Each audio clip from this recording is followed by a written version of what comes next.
नमस्कार मित्रांनो. आज आपण आपल्या यूट्यूब चॅनलवर तुम्ही एक नवीनच माहिती बघणार आहात. तर मित्रांनो, ज्यांना कुणाला कोंबडे म्हणजे कुक्कुटपालनामध्ये किंवा कोंबडी पालनामध्ये आवड असेल त्यांची आपल्याला मदत हवी आहे.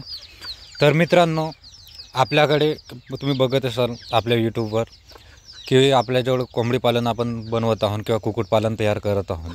तर आपल्याला अनुभव होतं थोडंफार, पण थोडं कमी आहे. पण आपल्याला आज पहिल्यांदाच म्हणजे किंवा 2-3 दिवसा अगोदरपासून पहिल्यांदाच आपल्याला एक नवीन म्हणजे आजार पाहायला मिळत आहे माझ्या आठवणीमध्ये किंवा मी बघितलेलं. आपले पक्षी तुम्ही बघू शकता, काही पक्षी तुम्हाला ॲक्टिव्ह दिसत असतील, पण याच्यामध्ये अशी एक प्रॉब्लेम चालू आहे की आपले पक्षी बिलकुल एक म्हणजे त्याच्या थंडीमध्ये कसे कोमेजून राहत असतात तशा टाईप आपल्याला दिसून राहिले आहेत. तुम्हाला आता व्हिडिओमध्ये दिसते की काय तर माहीत नाही, पण तुम्ही बघू शकता. आता तो बघा, एक पक्षी तो दिसून राहिला आहे ना, बिलकुल सेम तसेच पक्षी आहेत ना, ती बसून राहत आहेत.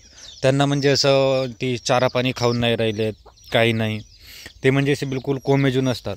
यांना आपण प्रयत्न करत आहोत की बाबा काही त्याला प्रॉब्लेम असेल. तो तर एक छोटा पक्षी आहे, त्याच्यामध्ये एक मोठा पक्षी बघा तुम्ही.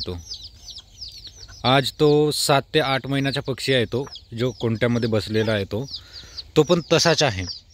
याचं कारण काय असू शकते किंवा काय नाही ते तुम्ही आम्हाला कमेंटमध्ये कळवा, किंवा मी तुम्हाला डिस्क्रिप्शनमध्ये एक माझा नंबर दिलेला आहे, त्याच्यावर तुम्ही व्हॉट्सअपवर तुम्ही मला हाय पाठवा. त्याच्यानंतर मी तुम्हाला कॉल बॅक करेन.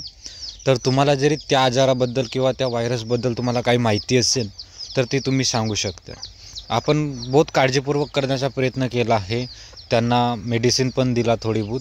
ते तुम्हाला आपण व्हिडिओच्या माध्यमातून नाही सांगणार, पण तुम्ही कॉन्टॅक्ट करा आमच्यासोबत. आम्ही तुम्हाला सांगू आपण की कोणकोणती वॅक्सिन दिला, काय दिला म्हणून. तर मित्रांनो, खरोखरच तुमची आज मला म्हणजे एक मदत हवी आहे.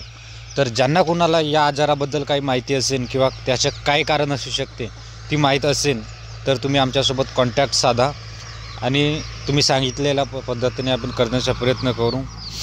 आणि मित्रांनो, एक दादानं कमेंट केला होता, त्या दादाचं आता नाव लक्षात नाही. त्या दादाने म्हटलं होतं की शेवग्याचे झाडं लावा म्हणून.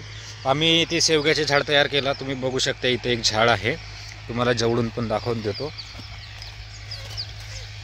हा बघा झाड, तिथं पण एक झाड आहे, तो मोडला, पक्ष्यांनी मोडलं. असे 3-4 झाडं मिळाले होते आपल्याला, तर आपण झाडे लावले. तर धन्यवाद दादा, तुम्ही म्हटलं होतं की शेवग्याचे झाडे लावा, आम्ही लावला. पण आता काही कारणास्तव 2 झाडं मोडले. एक तर पूर्णपणेच मोडला, एक छोटासा मोडला. त्याला आम्ही पालवी फुटत आहे म्हणून आम्ही त्यांना एक म्हणजे कंपाऊंड केलं आहे थोडासा, आणि हा झाड मोठा आहे. तर मित्रांनो, आम्हाला तुम्ही कॉन्टॅक्ट करा, तुमची मदत हवी आहे. तर धन्यवाद मित्रांनो.